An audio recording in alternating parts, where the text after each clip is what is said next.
Assalamualaikum warahmatullahi wabarakatuh. Waalaikumsalam warahmatullahi wabarakatuh. Waalaikumsalam. Jadi di sini kami dari kelompok 6 akan mempresentasikan hasil dari kerja kami. Kami mengambil uh, proyek yang ber, berjudul IoT Based Waste Bin Monitoring System, yaitu sistem sampah otomatis. Latar belakang masalah pengelolaan sampah secara tradisional masih banyak bergantung pada pengecekan manual oleh petugas kebersihan. Hal ini menyebabkan keterlambatan dalam pengosongan tempat sampah, menimbulkan bau tidak sedap dan dapat mencemari lingkungan. Selain itu, tidak adanya sistem pemantauan real time menyulitkan pengambilan keputusan terkait rute dan waktu pengangkutan sampah secara efisien. Lalu, tujuan sistem proyek ini bertujuan untuk membangun sistem monitoring tempat sampah berbasis Internet of Things atau IoT yang mampu mendeteksi kapasitas sampah secara otomatis, mengirimkan notifikasi ketika tempat sampah hampir atau sudah penuh, dan juga menyimpan data historis untuk analisis lebih lanjut. Selanjutnya yaitu ada deskripsi sistem. Sistem ini menggunakan sensor ultrasonik untuk mengukur ketinggian sampah dalam tempat sampah. Lalu data dikirimkan ke cloud melalui koneksi Wi-Fi ESP32. Lalu informasi kapasitas ditampilkan melalui aplikasi Blink dan sistem memberikan notifikasi otomatis melalui Telegram atau WhatsApp jika tempat sampah sudah penuh. Fungsi utama yaitu monitoring kapasitas sampah secara real time. Lalu notifikasi otomatis ke petugas saat hampir penuh atau penuh. Dan juga tampilan visual presentasi sampah melalui OLED dan aplikasi mobile. Lalu buka otomatis dengan deteksi tangan atau contactless. Yang terakhir, penyimpanan data historis ke Google Sheet.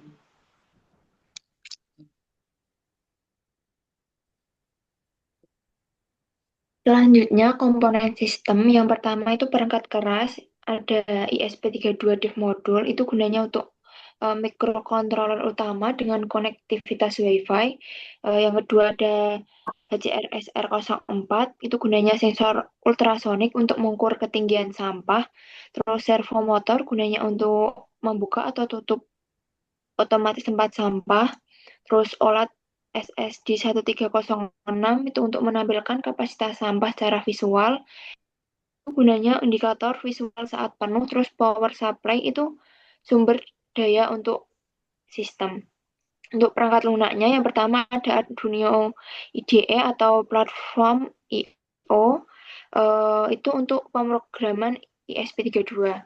Selanjutnya ada Blink IoT, itu platform monitoring dan kontrol via smartphone.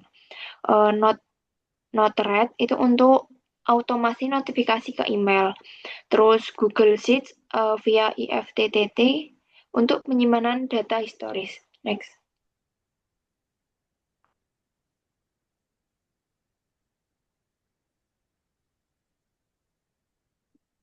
Selanjutnya, alur kerja sistem. Yang pertama, sensor HCSR04 mengukur dari tutup ke permukaan sampah. Yang kedua, data dikonversi ke persentase kapasitas dan dikirimkan ke Blink Cloud. Yang ketiga, OLED menampilkan nilai persentase secara real time. Yang keempat, jika kapasitas lebih dari 90%, sistem akan menghidupkan LED merah, terus mengirim notifikasi ke Blink dan Node-RED, terus Node-RED meneruskan ke email. Terus lalu servo dapat dikendalikan manual atau otomatis jika tangan dari 10 cm. Selanjutnya, data kapasitas dikirim berkala ke Google Sheet untuk keperluan analisis.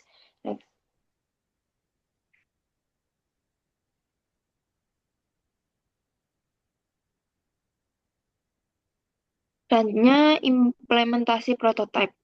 Untuk perangkat kerasnya itu ada sensor, servo, OLED, dan ISP32 disusun dalam kotak tempat sampah miniatur. Terus semua komponen terhubung sesuai skematik digital melalui walkway. Terus perangkat lunak itu Sketch Arduino atau C++ dikembangkan di platform I/O. Terus kode menggunakan library Blink, ada Fluid OLED, ESP32, servo, Wi-Fi, dan HTTP client. Untuk platform monitoringnya itu yang pertama Blink IoT, itu menggunakan slider manual tutup, display presentase sama status level. Yang kedua ada Node-RED, itu dashboard. Yang ketiga Google Sheets sebagai log historis. Next.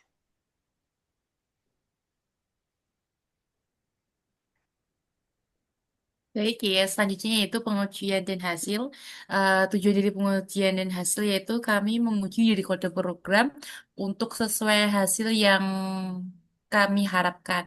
Yang pertama yaitu ada hasil uji sensor ultrasonik, yang itu akurasi deteksi jarak kurang lebih 1 cm dan pengukuran stabil pada rentang 2 sampai 50 cm yang sudah kami uji. Selanjutnya yaitu poin kedua yaitu event notifikasi. Jadi di sini dari event notifikasi itu ketika sampah sudah hampir penuh pada kapasitas dari kurang lebih 90% akan dikirim secara email dan notifikasi penuh dan notifikasi penuh pada kapasitas 100% itu akan dikirim secara email. Yang ketiga yaitu respons servo. Nah, yang menjelaskan servo buka otomatis saat tangan terdeteksi lebih dari 10 cm dan menutup kembali setelah delay 2 detik. Nah, berikut yaitu tampilan dari Blink. Di sini kami membuat data stream yaitu ISP32 tempat sampah pintar. Nah, selanjutnya itu ada virtual point kapasitas sampah, status dan switch yang telah kami konfigurasikan. Selanjutnya yaitu serta tak lupa event notification. Ini berfungsi untuk konfigurasi ke email. Jadi apabila kalian ingin mendapatkan notifikasi dari Blink secara email, kalian bisa menggunakan fitur event notifikasi. Lalu untuk name-nya itu tempat tempat underscore penuh itu harus sesuai dengan kode program yang sudah terterakan gitu. Oke, selanjutnya. Nah, ini teman-teman semuanya, ini hasilnya. Ini ada contoh eh, pada tampilan yang tengah ini. Itu kan 0% itu tidak ada notifikasi secara email. Nah, selanjutnya yang 100% ini yang paling ujung paling kiri itu merupakan merupakan contoh, oh maaf teman-teman semuanya. Jadi yang ujung ke kiri itu eh, 0%. Nah, itu yang tidak akan terkirim secara email. Yang tengah itu merupakan dari hasil jarak 2% yang menandakan itu penuh 100%. Lalu dari Blink akan mengirim notifikasi ke email. Dan ini sudah tertera bahwa tempat sampah sudah penuh. Ini merupakan pemberitahuan untuk petugas agar mengambil sampah tersebut. Tuh. Oke, lanjut.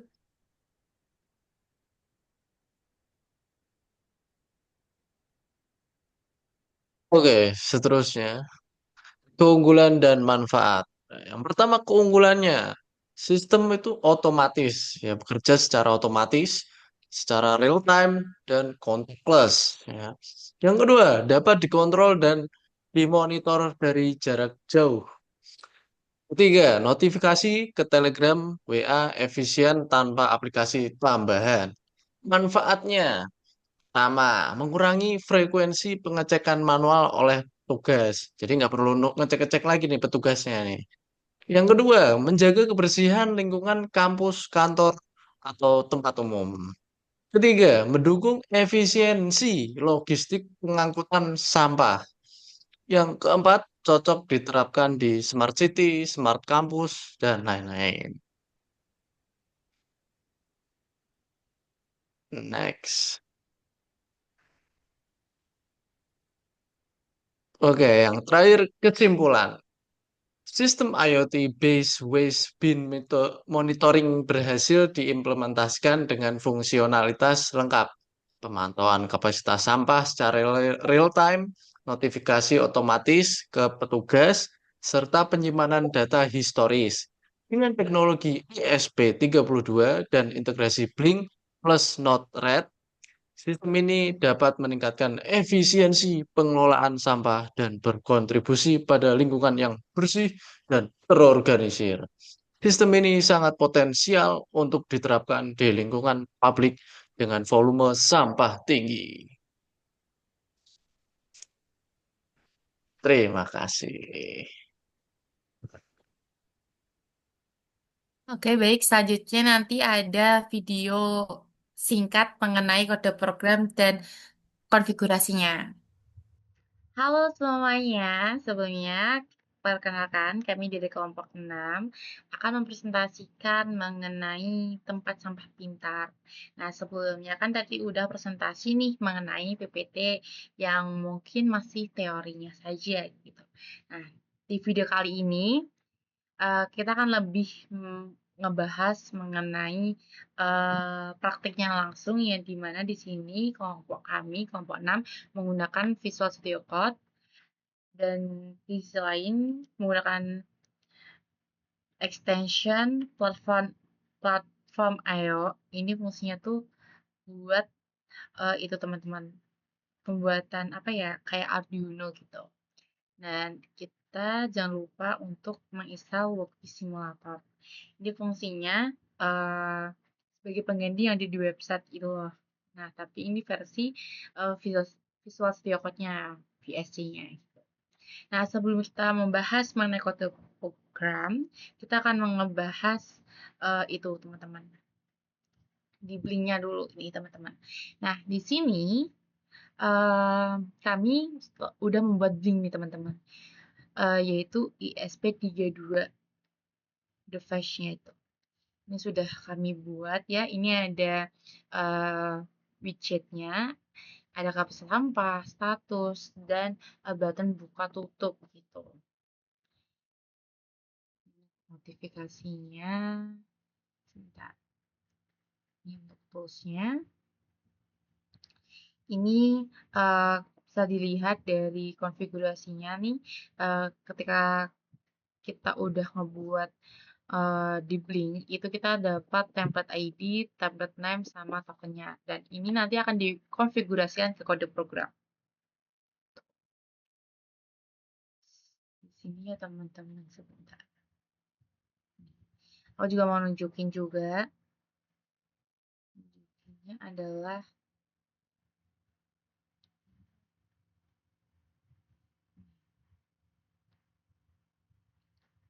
nah, ini teman-teman, data streams. Di sini ada virtual pin 3. Yang pertama itu kapasitas dengan virtual pin-nya itu F0 gitu, teman-teman.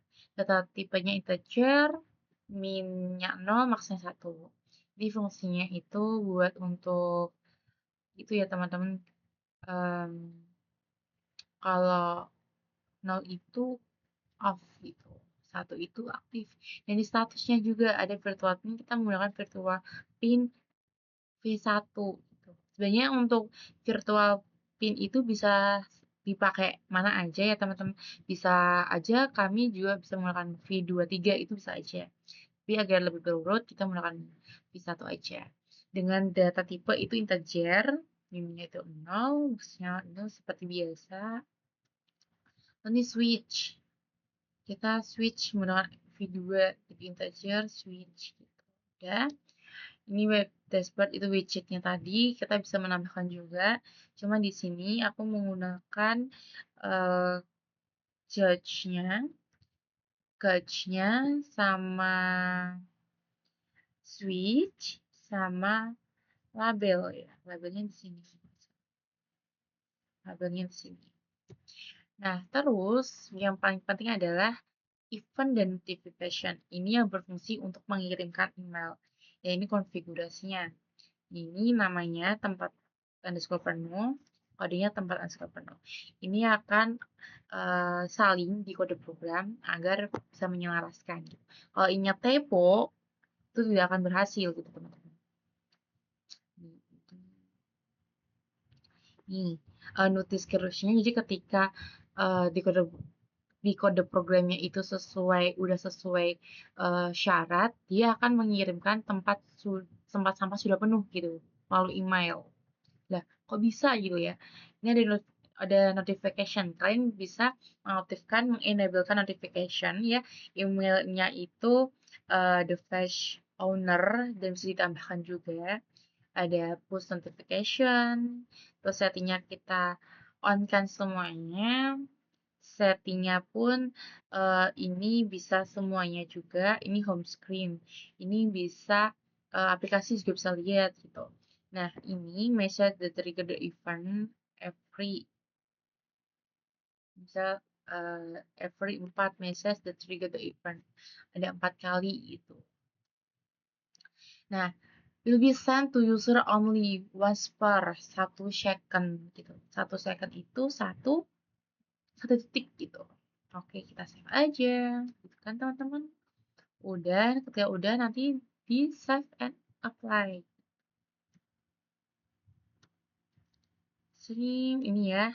Jangan lupa tokennya ini nanti disalin, terus template nya disalin, sama template ID-nya disalin. Nah, salinnya di mana gitu kan? Di kode programnya gitu. Ini ya. Nah, di sini udah Sangka konfigurasikan gitu kan. Bagian yang utamanya adalah nih. Ini adalah kode program yang kami buat ya. Tadi udah dijelaskan ini yang tadi bahas itu yang dari B itu disalin di sini gitu kan.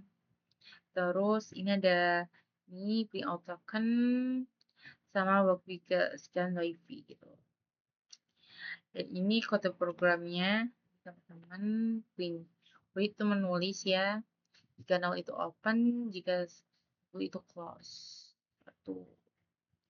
Tambahan OLED, ada result setup ya yang dijalankan. Ini fungsinya itu sebagai konfigurasinya ya. Terus ini loop itu perulangan, check bin status, ini untuk macam status, ini durationnya ini teman-teman bisa nih. Terus jarak ini penuh ini bisa ditampilkan ya, nanti ada OLED-nya gitu kan. Terus ini ada sintak yang tempat sampah penuh, tempat penuh. Nah, ini bling log event tadi yang sudah dijelaskan di bling ya, kita salin di sini gitu. Makanya tadi ini harus diperhatikan kalau typo sedikit itu tidak akan terkirim ke gitu, ke email gitu kan. Ini hampir penuh ya kan. Print masih tersedia gitu kan. Udah nilainya 100. Terus ini jangan lupa kalau di VS Code itu work with TOML-nya ya, ini bisa dikonfigurasikan. Ini caranya itu tinggal kalian ini firmware-nya itu kalian bisa klik ya ke documentation workflow. Terus untuk mendapatkan directory ini ya teman-teman, kalian bisa nih firmware klik kanan aja, terus copy relative path gitu. Terus kalian bisa salin di mana? Di workflow.ml-nya gitu. LP juga sama caranya. Ini fungsinya buat apa sih ya? Ini fungsinya tuh untuk konfigurasi gitu. Berarti workflow ini udah berkaitan dengan platform I/O gitu. Dan jangan lupa kita menambahkan library yang ada. Nah, bagaimana caranya menambahkan library di Visual Studio Code? Itu kalian bisa klik platform IO.ini, itu ada penjelasannya. Ini platformnya itu menggunakan ESP Shift32. Ini aku menggunakan ESP32 Dev Module, tapi menggunakan Expressive. Boardnya itu kami menggunakan ESP32 Dev. Frameworknya itu Arduino, model speednya 115.200. Nah, libdevs. Nah, ini dari library yang kalian pakai nanti akan disalin atau akan ditaruh bagian sini gitu. Ditaruh bagian sini, teman-teman. Nah, lalu setelah itu semuanya, jangan lupa diagram JSON-nya. Kalau dari Visual Studio Code ini, kalau di Workbee ya, di Workbee itu kan, bentar teman-teman. Ini bisa ditambahkan kan, kayak ini misalnya ditambahkan ini, tambahkan ini, tambahkan ini. Nah, kalau di Visual Studio Code itu kita menggunakan kode program. Kode programnya gini.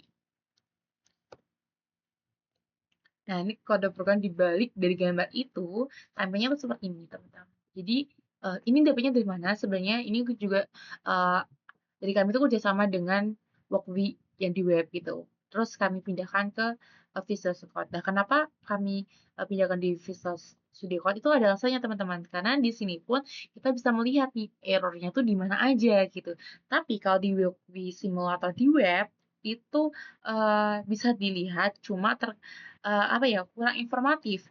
Dan itu pun seringkali kendala yang kami temui adalah biasanya sibuk. Nah, ketika sibuk itu bisa menghambat pengerjaan kami, gitu kan. Makanya kami mencari alternatif lainnya, gimana caranya kami bisa mengerjakan se-efisien mungkin waktunya gitu dan efektif pastinya. Nah, setelah itu kita kembalikan ke ini. Ya, untuk ketika sudah melihatnya, ini ada tadi udah tipenya. Kita menggunakan buat ISP32 Gate CF4, terus kita menggunakan LED, servonya, SLS-nya, LL ini OLED-nya ya, LCD-nya untuk menampilkan. Jadi kita connection itu yang nanti ada benang-benangnya, kabel-kabelnya gitu. Ini aku ada contoh sebenarnya, masih ada. Nah, ini ibarat kata ini adalah benangnya gitu secara real time-nya. Ada nggak ya?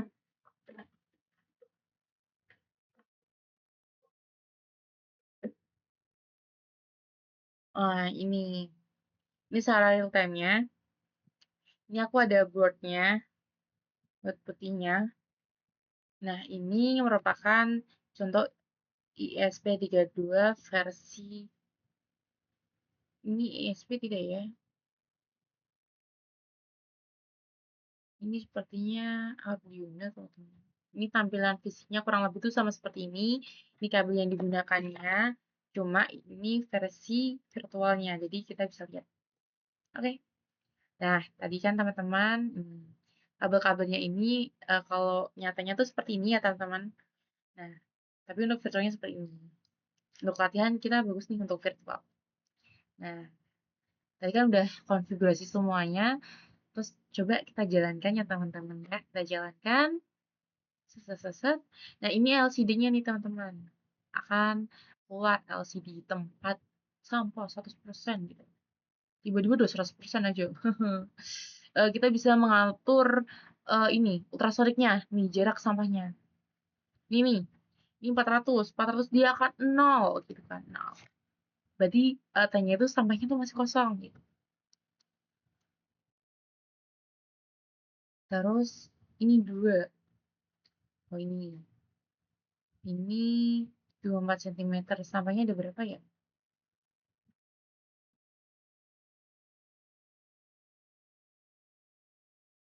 Kita ini simulator bisa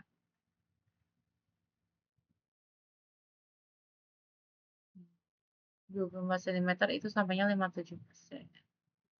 Nah, ketika 2 cm itu akan teridentifikasi 100% bahwasanya itu penuh gitu kan. Nah, ketika udah penuh pun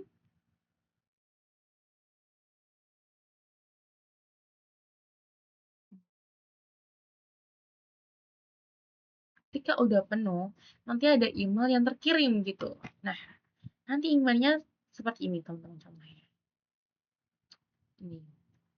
Nah, ini merupakan contoh email yang dikirim dari Blink tadi yang menggunakan event notification. Terus kita nyoba yang di kode program. Terus ini ada description bahwa tempat sampah sudah penuh gitu. Tadi tanya ini udah berhasil, alhamdulillah tugas ini berhasil. Sekian dari presentasi praktikumnya langsung, insya Allah bermanfaat dan bisa menambah wawasan teman-teman, bahkan Bapak Edi pun atau teman-teman lainnya pun untuk menambah wawasan ya. Jika kalaupun kurang, ya mohon maaf atas keterbatasan ilmu kami dan kemampuan kami. Kalaupun ingin ditambahkan, bisa sharing-sharing di kolom komentar di YouTube yang akan ditambahkan nanti. Oke, wassalamualaikum warahmatullahi wabarakatuh. Bye-bye. Oke, silakan ditutup.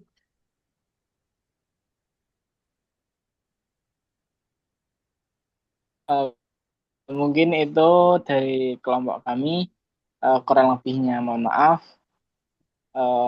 Wassalamualaikum warahmatullahi wabarakatuh. Waalaikumsalam warahmatullahi Waalaikumsalam. wabarakatuh. Waalaikumsalam.